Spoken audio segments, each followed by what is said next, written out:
तो मुझे जब ये कहा कि सर एक बार आप मेरा गांव आइए, आपका आना जरूरी है, तो मुझे ये लगा ही नहीं था कितनी भयावह स्थिति है इस गांव की। और इसके पहले मैं वहाँ बेलवाड़ा में था, तो पहली बार मुझे पता चला कि जिसके पास 40 बीघा जमीन है, 10 बीघा जमीन है, 5 बीघा है, वो भूमिहीन हो गया है। कोसी में उसके सारे जमीन को निकल गया और आज उनके पास रहने के लिए जमीन नहीं है।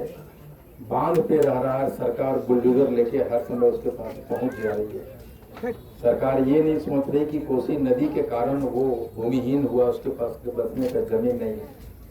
और अभी हाल में जब मैं जब मैं अपने कार से इस गांव की तरफ गुजर रहा था, तो बरसात में गणेश का मुझे वो कॉल याद आया। इन्होंने कहा कि 50-60 घर कोसी की बाढ़ निगल गया है हमारा। पता नहीं हमारा भी घर आधा चला जाएगा, क्या होगा मुझे नहीं मालूम।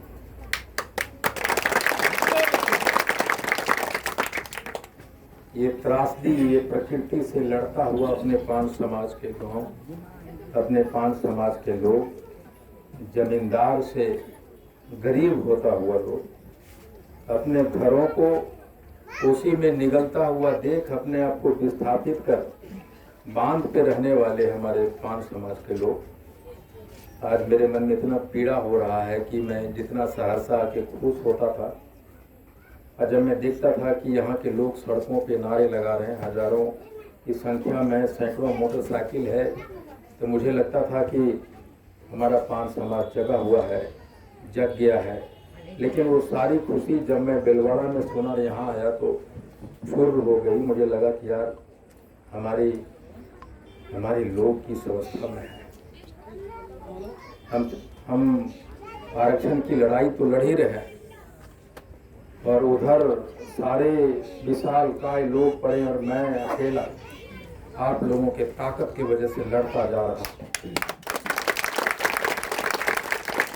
और 2025 में अगर हम सरकार के हिस्सा बने, तो आपकी लड़ाई में आरक्षण के बाद अगर दूसरा मुद्दा मैं सबसे पहले उठाऊंगा, ये कोसी के कटाव से 5 समाज के लिए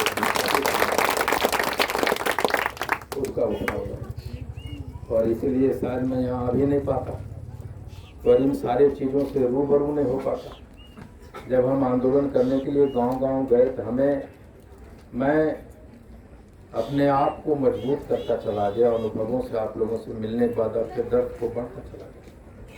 लेकिन आज जो मैंने देखा है, मुझे लगता है पता नहीं कितने दिनों तक मैं सो नहीं पाऊंगा। लेकिन जिस तरह से आपने भरोसा करके गांधी मैदान में पूरे विश्व में हमें और अपने आप को स्थापित करने का अवसर दिया है,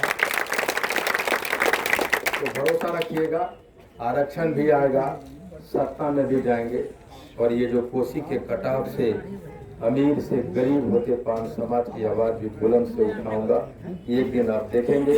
और आपको ये भरोसा मैं आज को दे के जा रहा हूँ। मेरी तबीयत खराब थी, तब दिन भर में खाना नहीं खाया, और अभी यहाँ से इस गांव से मुझे सीधे सहरसा जाना है, वहाँ इंटरव्यू देना है। दिल्ली से एक पत्रकार आए हुए जो मेरा इंतज़ार कर रहे हैं वहाँ, फिर उनके साथ